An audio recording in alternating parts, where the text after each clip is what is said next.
Hello students, IGNOU updates में आपका स्वागत है। आज हम स्टार्ट कर रहे हैं बीपीएससी 132 भारतीय सरकार और राजनीति। फर्स्ट क्वेश्चन है, भारतीय राजनीति के अध्ययन के लिए उदारवादी उपागम की चर्चा कीजिए। सेकंड क्वेश्चन है, भारतीय राजनीति के अध्ययन के लिए मार्क्सवादी उपागम के क्षेत्र को समझाइए। थर्ड क्वेश्चन है, भारतीय संविधान की मुख्य विशेषताओं की चर्चा कीजिए। फोर्थ क्वेश्चन के 2 पार्ट हैं। फर्स्ट पार्ट है मूल कर्तव्य, सेकंड पार्ट है गांधीवादी परिप्रेक्ष्य एवं उत्तर आधुनिकतावाद। भाग 2 फिफ्थ क्वेश्चन, संघ विधायिका की रचना संगठन की चर्चा कीजिए। क्वेश्चन 6, भारत के राष्ट्रपति की आपातकालीन शक्तियों का विश्लेषण कीजिए। क्वेश्चन 7, जाति के बदलते स्वरूप को समझाइए। क्वेश्चन 8 के 2 पार्ट हैं। फर्स्ट पार्ट है धर्मनिरपेक्षता विरोधी, सेकंड पार्ट है कृषि आंदोलनों की विशेषता। फर्स्ट क्वेश्चन है, भारतीय राजनीति के अध्ययन के लिए उदारवादी उपागम की चर्चा कीजिए। उदारवादी राजनीति को हितों में सामंजस्य लाने वाली और विवादों के समाधान की प्रक्रिया माना जाता है। इस विचारधारा का उदय यूरोप में पुनर्जागरण के दौरान हुआ और यह विचार पैदा हुआ था कि व्यक्ति एक बुद्धिमान प्राणी है जो अपना हित अहित खुद जानता है, इसलिए हर व्यक्ति को खुला छोड़ देना चाहिए। व्यक्ति अपना विकास खुले वातावरण में खुद कर सकता है, यानी स्वतंत्रता वाले माहौल में कर सकता है। राजनीति का केंद्रीय बिंदु। उदारवादियों के अनुसार राजनीति का केंद्रीय विषय ना तो राज्य है, ना ही समाज है और ना ही सरकार है, बल्कि राजनीति का केंद्रीय बिंदु व्यक्ति है। व्यक्तियों ने अपनी आवश्यकताओं को पूरा करने के लिए समाज बनाया है। उदारवादी सबसे पहले हमें बताते हैं समाज की प्रवृत्ति के बारे में और व्यक्ति की प्रवृत्ति के बारे में। उदारवादियों के अनुसार समाज के अंदर बहुत सारे छोटे छोटे समूह होते हैं जो अपने हितों को पूरा करने में लगे रहते हैं। इसलिए समाज लोगों का एक समूह है जो अपने हितों को पूरा करने में लगा रहता है। व्यक्तियों ने किस तरीके से अपनी आवश्यकताओं को पूरा करने के लिए चीज़ों को बनाया है, उसी तरीके से समाज बनाया है। उदारवादियों का मानना है कि समाज व्यक्तियों का समूह है। समाज के अंदर बहुत सारे व्यक्ति रहते हैं, इसलिए समाज में हर कोई अपने विकास के लिए, अपने हितों को पूरा करने के लिए प्रतियोगिता करता रहता है, लेकिन यह प्रतियोगिता हिंसक भी हो सकती है। प्रतियोगिता से नए नए आविष्कार होते हैं, उनमें सुधार होते हैं। इस प्रतियोगिता की वजह जो हिंसा होती है, उस हिंसा को रोकने के लिए ही हमें राजनीति की ज़रूरत होती है। समाज एक कृत्रिम संस्था। उदारवादियों का यह मानना है कि समाज एक कृत्रिम संस्था है। समाज प्राकृतिक संस्था नहीं है, बल्कि समाज तो लोगों ने आपस में समझौता करके बनाया है। बेंथम के अनुसार सामाजिक जैसी कोई चीज़ नहीं होती, बल्कि व्यक्ति ही सबसे ऊपर होता है। इसी तरीके से जैन के अनुसार समाज एक तरीके का बाजार है जहाँ पर अलग अलग तरीके के लोग अपने हितों को पूरा करने के लिए आपस में मिलते रहते हैं। राजनीति हितों में टकराव को रोकने की प्रक्रिया। समाज के अंदर व्यक्तियों के हित होते हैं, सबके अलग अलग हितों में टकराव भी पैदा होता है। उन हितों में टकराव को रोकने के लिए हमें राजनीति की आवश्यकता होती है। समाज के अंदर बहुत सारे लोग अपने अपने हितों को पूरा करने में लगे रहते हैं, लेकिन समाज में इतनी सारी वस्तुएं नहीं होती जिससे उनकी सभी मांगों को पूरा किया जा सके। ऐसे में टकराव होना तय है। टकराव होना स्वाभाविक ही है। यह किसी भी रूप में आ सकता है। अमीर का गरीब से विवाद हो सकता है, एक वर्ग का दूसरे वर्ग से विवाद हो सकता है। इस टकराव को रोकने के लिए ही हमें राजनीति की आवश्यकता होती है। टकराव किसी भी तरीके से पैदा हो सकता है कि इंसान का हित दूसरे का अहित हो और उनमें टकराव पैदा हो सकता है। इसको सिर्फ राजनीति के जरिए ही रोका जा सकता है। उदारवादियों का मानना है कि राजनीति विवादों के समाधान की प्रक्रिया है। समाज में एकता, संयोग और समझौते की भावना होती नहीं है, बल्कि समाज में एकता, संयोग की भावना सिर्फ राजनीति के जरिए ही पैदा की जा सकती है। तो समझौता करवाने के लिए हमें राजनीति की आवश्यकता होती है। राजनीति के जरिए हम लोगों के विवादों का समाधान करवा सकते हैं, उनमें आपस में समझौता करवा सकते हैं। विवादों का समाधान करवाने के लिए, समझौता करवाने के लिए कई तरीके अपनाए जा सकते हैं, जैसे कानून बनाए जा सकते हैं, या फिर राजनीतिक परंपराओं को ध्यान में रखा जा सकता है, या समाज को कल्याण किया जा सकता है, या फिर राजनीतिक संस्थाएं बनाई जा सकती हैं। तो इस तरीके से उदारवादियों का यह मानना है कि राजनीति हितों में सामंजस्य लाती है और टकराव को रोकती है। समाज के अंदर लोगों के हित आपस में टकराते हैं, समाज में विवाद पैदा होता है, तो राजनीति विवादों का शांतिपूर्ण तरीके से समाधान करती है। इसलिए हम सभी को राजनीति की आवश्यकता है। उदारवादी दृष्टिकोण की आलोचना। लेकिन बहुत सारे लोग राजनीति के उदारवादी दृष्टिकोण की आलोचना करते हैं। उनका कहना है कि समाज कोई कृत्रिम संस्था नहीं है, बल्कि जिस तरीके से परिवार एक स्वाभाविक संस्था है, परिवार अपने आप बंध जाता है, उसी तरीके से समाज भी एक स्वाभाविक संस्था है। समाज लोगों ने मिलकर नहीं बनाया, बल्कि समाज तो लोगों को बना बनाया मिला है। उदारवादी कहते हैं कि राजनीति हितों में टकराव को रोकती है, लेकिन राजनीति सिर्फ हितों में टकराव को नहीं रोकती, बल्कि और भी सारे काम करती है। तो राजनीति की आलोचना जानते हैं। बहुत सारे लोगों का यह मानना है कि समाज एक कृत्रिम संस्था नहीं है, जबकि उदारवादी कहते हैं कि समाज एक कृत्रिम संस्था है। समाज तो एक स्वाभाविक संस्था है। जैसे परिवार सभी के अपने आप बन जाता है, उसी तरीके से समाज भी अपने आप बन जाता है। उदारवादी यह कहते हैं कि समाज में जो टकराव होते हैं वह हितों की वजह से होते हैं, लेकिन हर टकराव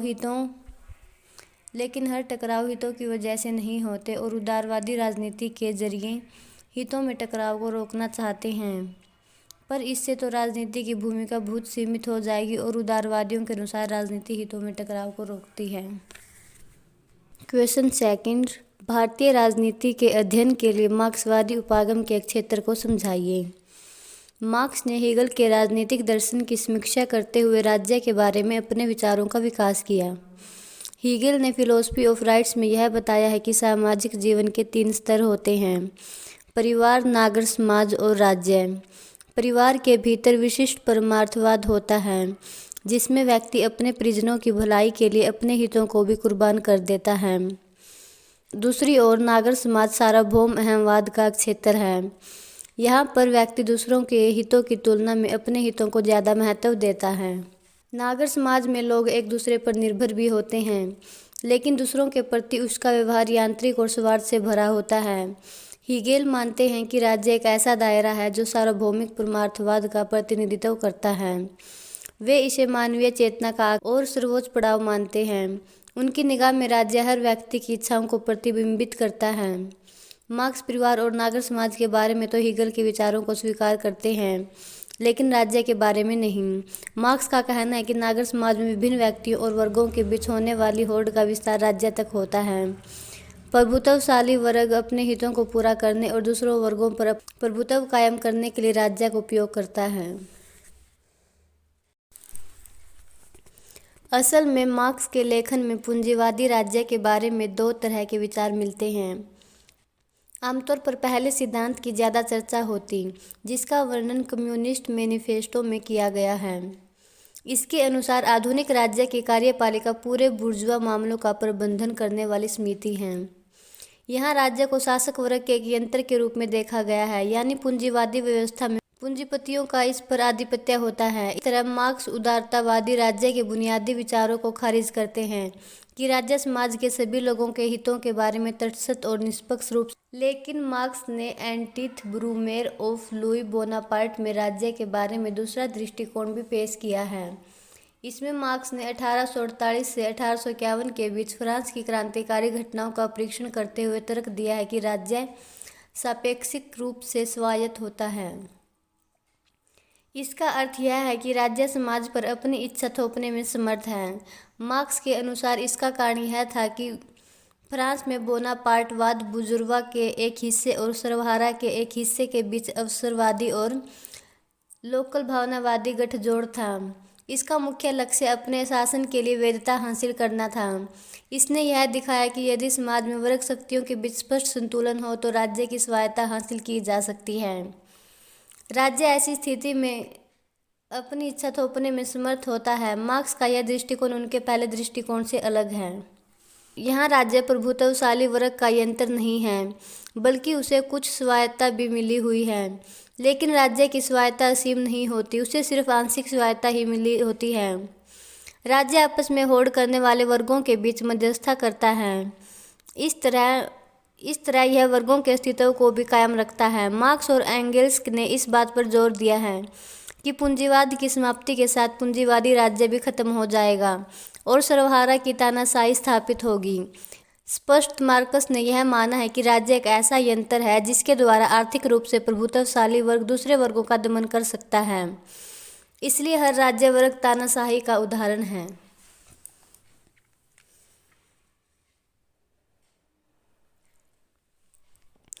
यहाँ सर्वहारा के फायदे का मतलब यह है कि क्रांति के फायदों को सुरक्षित रखा जाए और बुजुर्गा वर्ग की प्रतिक्रांति को रोका जाए।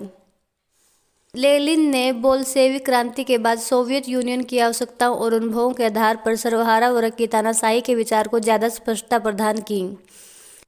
उन्होंने स्टेट एंड रिवॉल्यूशन में इस संशोधनवादी विचार का विरोध किया। बुजुर्गा राज्य को सुधारा जा सकता है। उन्होंने मार्क्सवाद के भीतर एक विचार को पूरी तरह स्थापित करने की कोशिश की कि बुजुर्गा राज्य को उखाड़ फेंकना ही एकमात्र विकल्प है।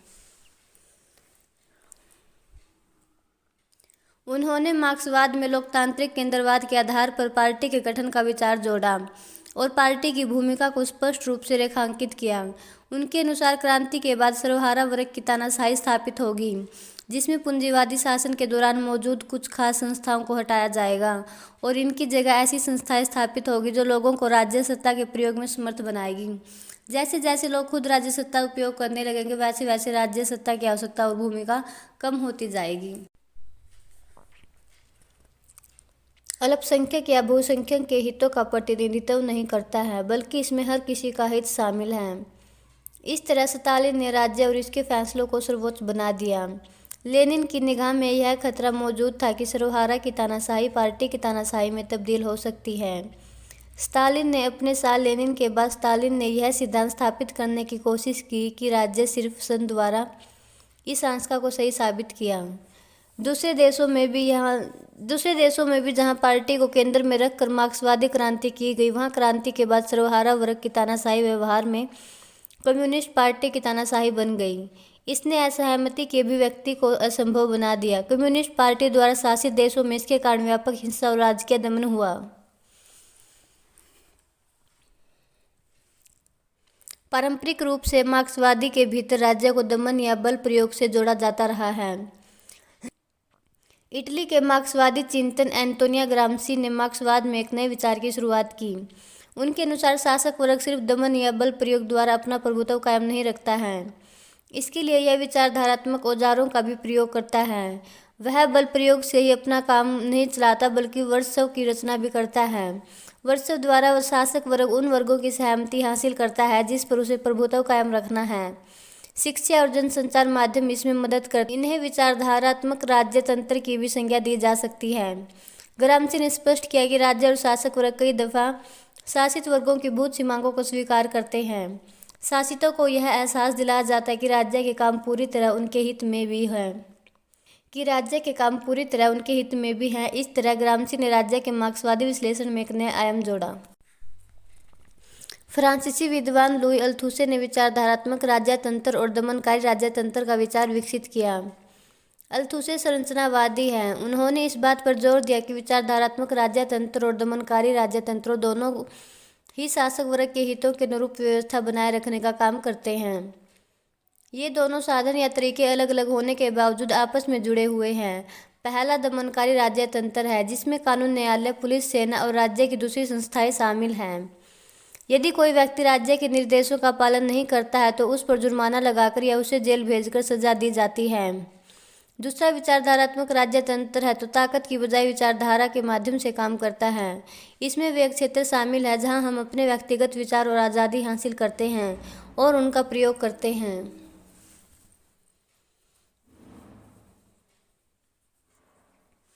अल्थुसे स्पष्ट करते हैं कि दमनकारी राज्यतंत्र सिर्फ बल पर ही आधारित नहीं होता, बल्कि उसे भी विचारधारा की मदद लेनी पड़ती है। मसलन सेना, न्यायालय आदि भी एक स्तर पर किसी खास विचारधारा के अनुरूप ही काम करते हैं। इसी तरह विचारधारात्मक राज्यतंत्र के अंतर्गत आने वाली संस्थाओं, मसलन चर्च, स्कूल आदि में सिर्फ विचारधारा का प्रयोग नहीं होता, बल्कि इसमें समय समय पर बल प्रयोग भी किया जाता है। जैसे कि स्कूल में मिलने वाली सजा, चर्च द्वारा दी जाने वाली धार्मिक सजा आदि। अल्थुसे वैचारिक राज्यतंत्र में शिक्षा की भूमिका को काफ़ी महत्वपूर्ण मानते हैं। ग्रामशी के विपरीत वे इसे सिर्फ मानक मूल्यों, समाज की संकल्पना आदि के विकास से ही नहीं जोड़ते हैं, बल्कि उनका मानना है कि श्रम विभाजन में संजीदा भूमिका अदा करता है, अर्थात यह विशिष्ट लोगों को विशिष्ट श्रम के लायक बनाता है।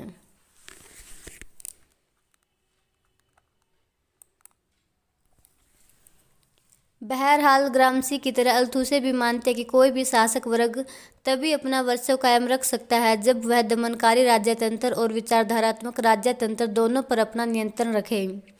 ग्रामशी की तरह ही वे मानते हैं कि विचारधारात्मक स्तर पर शासक वर्गों को चुनौती देना आवश्यक है। अल्थुसे और ग्रामशी के विचारों में कुछ समानताएं होने के बावजूद यह स्पष्ट है कि अल्थुसे ने संरचनावादी के रूप में अपने विचार व्यक्त किए और व्यक्ति की बजाय संरचनाओं की भूमिका को ज़्यादा तरजीह दी। उन्होंने प्रस्तावित किया कि मार्क्स की उत्पादन प्रणाली की अवधारणा में 3 विशिष्ट संरचनाएं या स्तर होते हैं। ये तीनों नज़दीकी रूप से और आंतरिक तौर पर जुड़कर उत्पादन प्रणाली की मैट्रिक्स का निर्माण करते हैं।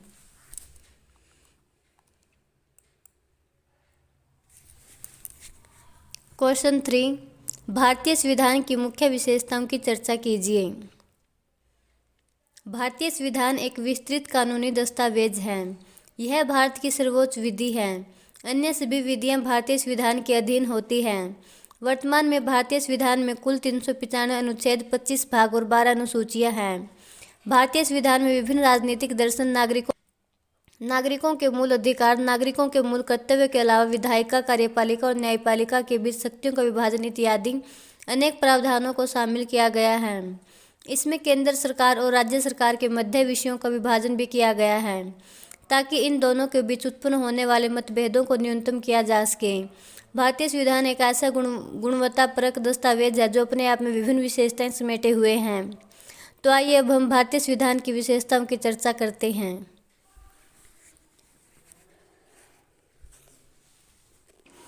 फर्स्ट है भारतीय संविधान लिखित संविधान।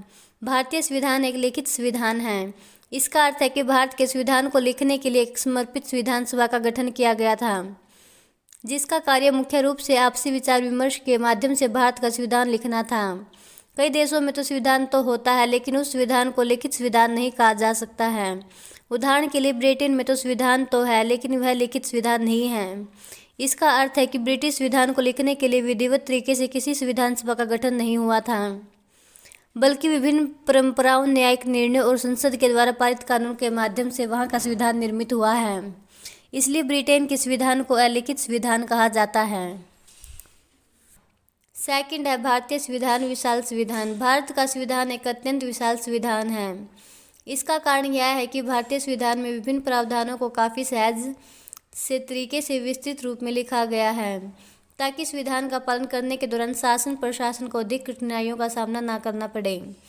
यही कारण है कि भारतीय संविधान में वर्तमान में कुल 395 अनुच्छेद, 25 भाग और 12 अनुसूचियां विद्यमान हैं। संख्यात्मक दृष्टि से भारतीय संविधान में अनुच्छेदों की संख्या बेशक 395 नजर आती है, लेकिन वास्तव में भारतीय संविधान में लगभग 450 के आसपास अनुच्छेद मौजूद हैं। इसलिए कुछ विद्वान इसे दुनिया का सबसे विस्तृत संविधान भी कहते हैं। थर्ड है भारतीय संविधान लचीलेपन और कठोरता का मिश्रण। भारतीय संविधान के लचीले होने का अर्थ यह है कि भारतीय संविधान के कुछ प्रावधान ऐसे हैं जिन्हें भारतीय संसद साधारण बहुमत के माध्यम से संशोधित कर सकती है। उदाहरण के लिए राज्यों के नाम, उनकी सीमा इत्यादि में संशोधन भारतीय संसद साधारण बहुमत के माध्यम से ही कर सकती है। जबकि भारतीय संविधान के कठोर होने का अर्थ यह है कि इस संविधान के कुछ ऐसे प्रावधान भी हैं जिन्हें संशोधित करना भारतीय संसद के लिए आसान नहीं होता है। इन प्रावधानों के लिए न सिर्फ संसद के दोनों सदनों में विशेष बहुमत की आवश्यकता होती है, बल्कि देश के आधे राज्यों के विधानमंडल के समर्थन की आवश्यकता भी होती है। देश की संघीय व्यवस्था से संबंधित तमाम प्रावधान इसी प्रकार इसी प्रक्रिया के माध्यम से संशोधित किए जा सकते हैं। इस प्रकार भारतीय संविधान लचीलेपन और कठोरता का सुंदर मिश्रण है। फोर्थ है भारतीय संविधान संघात्मकता और एकात्मकता का मिश्रण। भारतीय संविधान संघात्मक व्यवस्था और एकात्मक व्यवस्था दोनों का एक सुंदर मिश्रण है। भारतीय संविधान को संघात्मक संविधान इस आधार पर कहा जाता है कि यह एक लिखित संविधान है। इसमें सर्वोच्च व स्वतंत्र न्यायपालिका का प्रावधान किया गया है तथा इसमें केंद्र व राज्यों के मध्य शक्तियों का स्पष्ट विभाजन किया गया है।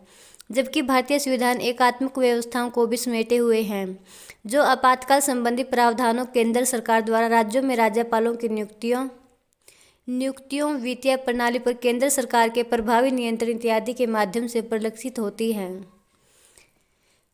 फिफ्थ है भारतीय संविधान लोकतांत्रिक गणराज्य। भारत के संविधान की प्रस्तावना में भारत को एक लोकतांत्रिक गणराज्य बनाने का लक्ष्य घोषित किया गया है। इसका अर्थ यह है कि भारत एक गणराज्य होगा और उसके राज्याध्यक्ष का चुनाव लोकतांत्रिक तरीके से किया जाएगा। गणराज्य होने का अर्थ यह है कि भारत का कोई सामान्य व्यक्ति भी अपनी योग्यता के दम पर देश के सर्वोच्च पद राष्ट्रपति तक पहुंच सकता है। यानी राष्ट्रपति बनने के लिए देश के किसी भी नागरिक को नहीं रोका जा सकता है। हालांकि संसद इसके लिए कुछ सामान्य शर्तें निर्धारित कर सकती है।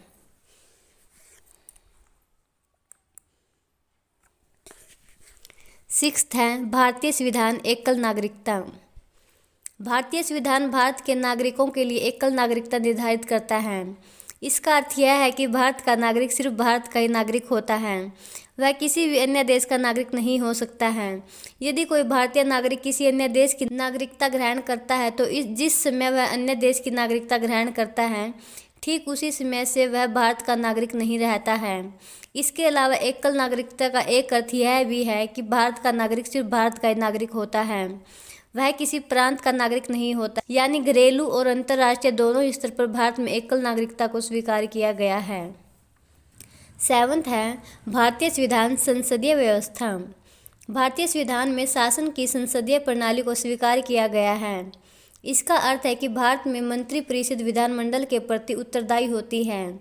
इसके अलावा सरकार तब तक ही अपना अस्तित्व बनाए रखती है जब तक वह लोकसभा में अपना बहुमत रखती है। जिस क्षण सरकार लोकसभा में बहुमत खो देती है उसी क्षण सरकार अपना अस्तित्व खो देती है। यानी सरकार को अपना अस्तित्व बनाए रखने के लिए लोकसभा में साधारण बहुमत की आवश्यकता होती है और किसी असमंजस की स्थिति में विपक्ष के द्वारा सरकार के विरुद्ध अविश्वास प्रस्ताव लाया जा सकता है। यदि अविश्वास प्रस्ताव पारित हो जाता है तो सरकार को अनिवार्य रूप से इस्तीफा देना होता है। एट्थ है भारतीय संविधान संपूर्ण प्रभुत्व संपन्न राज्य। भारतीय संविधान की प्रस्तावना में घोषित किया गया है कि भारत एक संपूर्ण प्रभुत्व संपन्न राज्य होगा। इसका अर्थ है कि भारत की सरकार किसी भी अंतर्राष्ट्रीय दबाव के अंतर्गत कार्य नहीं करेगी। भारत की सरकार भारत के हित से संबंधित निर्णय लेने के लिए पूर्ण रूप से स्वतंत्र होगी। कोई भी अंतर्राष्ट्रीय संस्था या संगठन या अन्य देश की सरकार भारत पर किसी भी प्रकार का दबाव नहीं बना सकती है। इसके अलावा भारतीय संविधान भारत को एक समाजवादी राज्य घोषित करता है। भारत में स्वतंत्र न्यायपालिका का प्रावधान है। भारत में संविधान की सर्वोच्चता स्थापित की गई है। भारत में संसदीय संप्रभुता और पंथ निरपेक्ष राज्य का प्रावधान किया गया है। इसके अलावा भारतीय संविधान मौलिक कर्तव्य, नीति निर्देशक तत्व और कल्याणकारी राज्य की स्थापना करने के लिए भी संकल्पित है। ये समस्त भारतीय संविधान की ऐसी अनोखी विशेषताएं हैं जो भारतीय संविधान को विश्व के अन्य संविधानों के अपेक्षा एक विशिष्ट स्वरूप प्रदान करता है।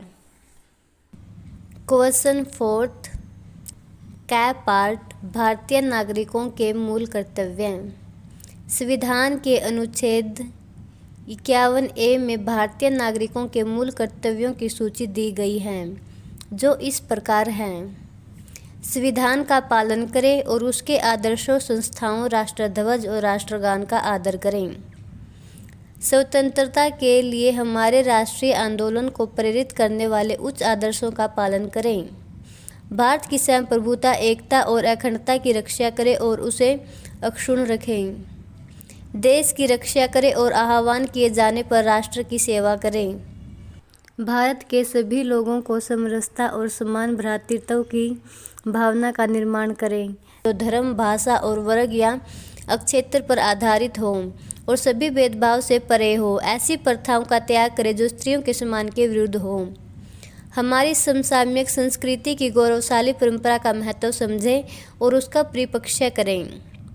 प्राकृतिक पर्यावरण की, जिसके अंतर्गत वन, झील, नदी और वन्य जीव है, रक्षा करें और उसका संवर्धन करें तथा प्राणी मात्र के प्रति दया भाव रखें।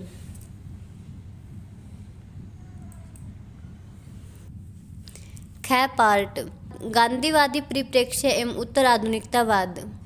गांधी जी के मत अनुसार परमात्मा ही सत्य है, शुद्ध अंतरात्मा की वाणी ही सत्य है। लोक सेवा ईश्वर प्राप्ति के साधन का आवश्यक अंग है। गांधी जी मानव समूह को भगवान का विराट रूप मानते हैं और उनकी सेवा को भगवान की सेवा। एक व्यवहारिक दर्शन।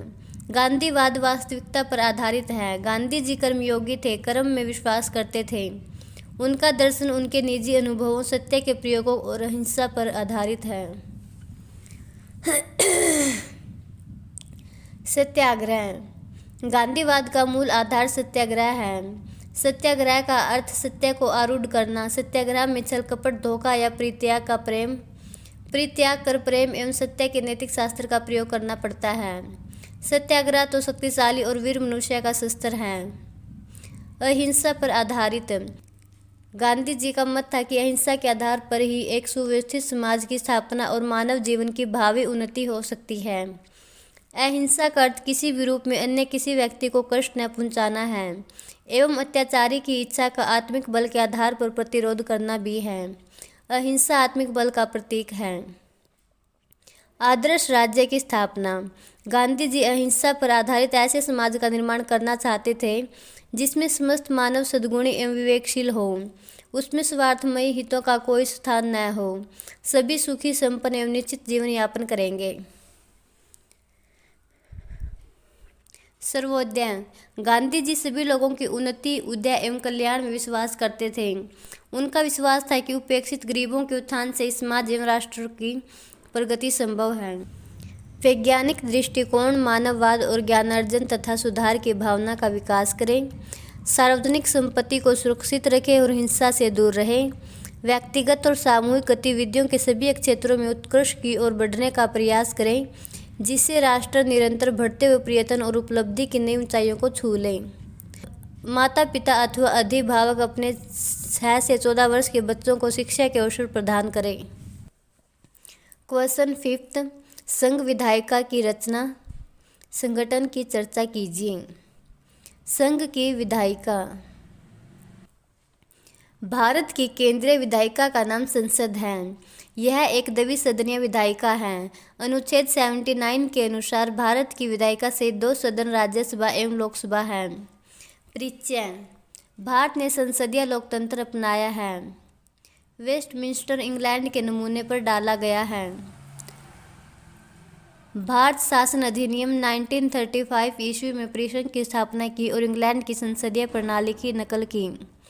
संसद के निचले सदन को लोकसभा तथा उच्च सदन राज्यसभा कहते हैं। संसद के निचले सदन को लोकसभा तथा उच्च सदन राज्यसभा कहते हैं। लोकसभा में जनता का प्रतिनिधित्व होता है। राज्यसभा में भारत के संघ राज्यों का प्रतिनिधित्व होता है। राज्यों में 250 से अधिक सदस्य नहीं हो सकते। इसमें 238 सदस्य राज्य तथा संघ राज्य क्षेत्रों के प्रतिनिधि एवं 12 सदस्य राष्ट्रपति द्वारा निर्दिष्ट किए जाते हैं। राज्यसभा में 250 से अधिक सदस्य नहीं हो सकते। इसमें 238 सदस्य राज्य तथा संघ राज्य क्षेत्रों के प्रतिनिधि एवं 12 सदस्य राष्ट्रपति द्वारा निर्दिष्ट किए जा सकते हैं। राष्ट्रपति द्वारा नामित 12 व्यक्ति होते हैं, जिन्हें साहित्य, विज्ञान, कला और सामाजिक सेवा के क्षेत्र में विशेष ज्ञान या व्यावहारिक अनुभव हो। उत्तर आधुनिकतावाद। उत्तर आधुनिक की स्थिति में किसी भी आदर्श एवं ज्ञान का आधार मानवता की आधुनिक चेतना होती है। उत्तर आधुनिकतावाद व्यक्ति या सामाजिक इकाइयों की स्वतंत्रता के पक्ष में तर्क करती हैं। व्यक्ति को सामाजिक तंत्र का मात्र एक पुर्जा न मानकर उसे एक असीमिततापूर्ण अस्तित्व प्रदान करना है। आधुनिकता के पूर्णवादी रवैये का विरोध करता है। ज्ञान की जगह उपभोग को प्राधान्य देता है।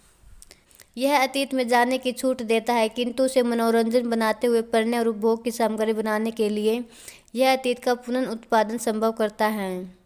किंतु उसकी भव्यता और स्वीकार नहीं करता। यह हर महानता को सामान्य बनाता है, समग्रता का विखंडन अस्वीकार करता है, रचना को विज्ञापन तथा समीक्षा को प्रयोजन बना देता है। इससे शब्दार्थ में अनेकांत पैदा होती है।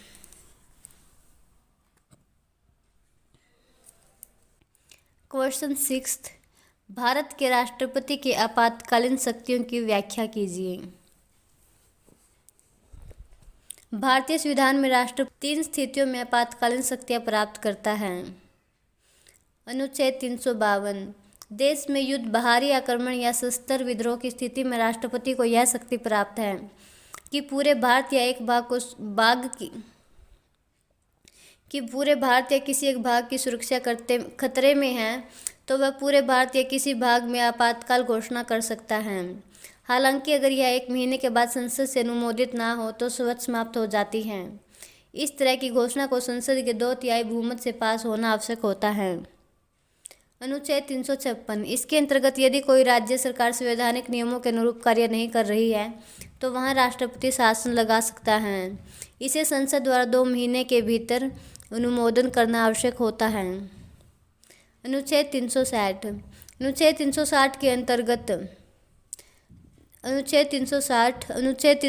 के अंतर्गत देश में आर्थिक संकट की स्थिति में राष्ट्रपति अपने विशिष्ट शक्तियों का प्रयोग कर वित्तीय आपात की घोषणा कर सकता है। राज्यसभा को कुछ विशेष शक्तियां प्राप्त हैं। यदि राज्यसभा संसद के राष्ट्रहित में जरूरी राज्य सूची में शामिल किसी मामले के संबंध में कानून बनाए और 2/3 बहुमत से राज्यसभा इस आशय का कोई संकल्प पारित कर देती है तो संसद समूचे भारत या उसके किसी भाग के लिए विधेयक बना सकती है।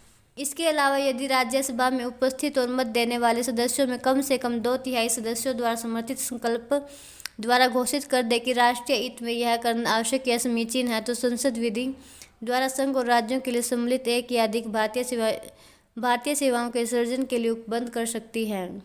प्रत्येक राज्य की विधानसभा के निर्वाचित सदस्यों द्वारा आनुपातिक प्रतिनिधित्व पद्धति के अनुसार एकल सकर्मणीय मत द्वारा राज्यसभा के लिए अपने प्रतिनिधियों का निर्वाचन किया जाता है।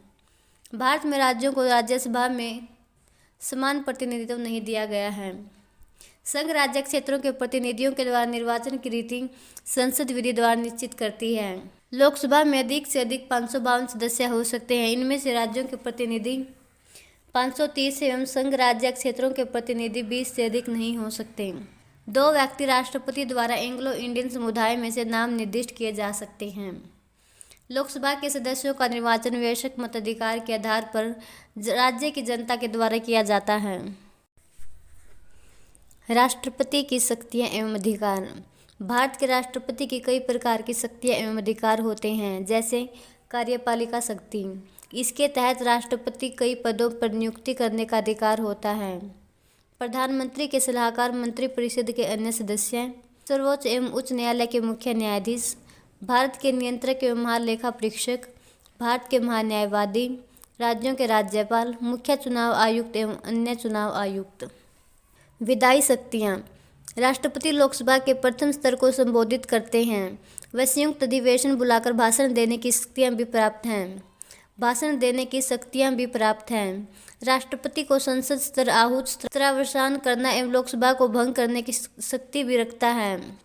नए राज्यों का निर्माण, राज्य की सीमा में परिवर्तन संबंधित विधेयक, धन विधेयक या संचित निधि से व्यय करने वाला विधेयक एवं राज्य हित से जुड़े विधेयक बिना राष्ट्रपति के पूर्व अनुमति के संसद में प्रस्तुत नहीं होते हैं। राष्ट्रपति लोकसभा के लिए आंग्ल भारतीय समुदाय से 2 सदस्य तथा राज्यसभा के लिए कला, साहित्य, विज्ञान, समाज सेवा क्षेत्र के 12 सदस्यों को मनोनीत करने का शक्तियाँ प्राप्त हैं। न्यायिक शक्तियाँ। राष्ट्रपति को किसी अपराधी को सजा को अक्षमा करने, उसका परिविलंबन करने, संशोधन और सजा कम करने का अधिकार प्राप्त है।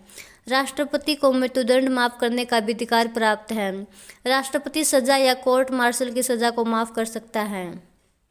राष्ट्रपति की सैन्य शक्तियाँ।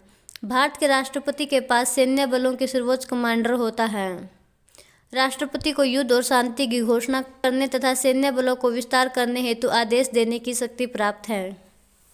क्वेश्चन 7, जाति के बदलते स्वरूप को समझाइए। जाति व्यवस्था में परिवर्तन के कारण।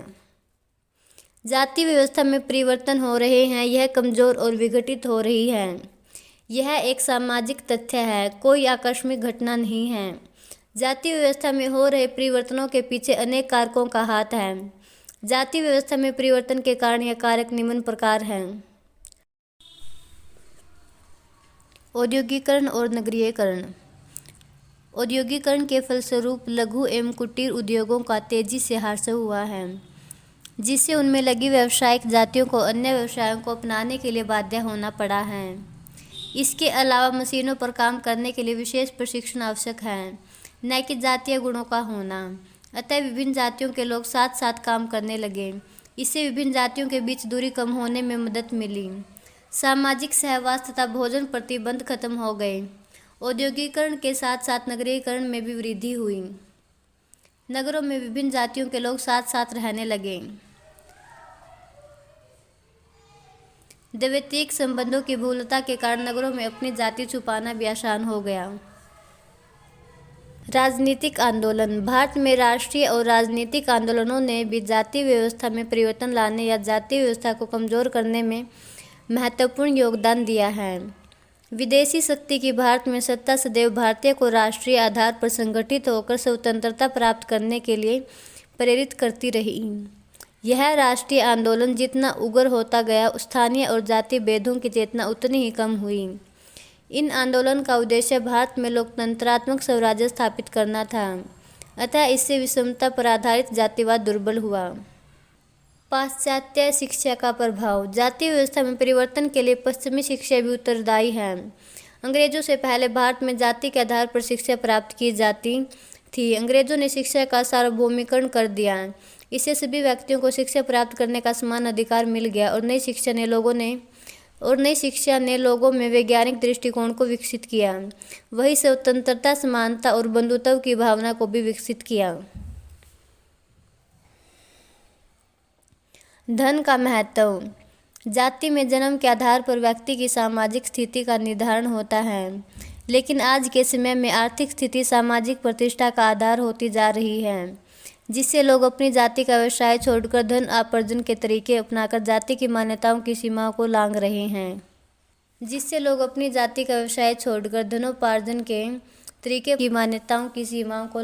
हैं।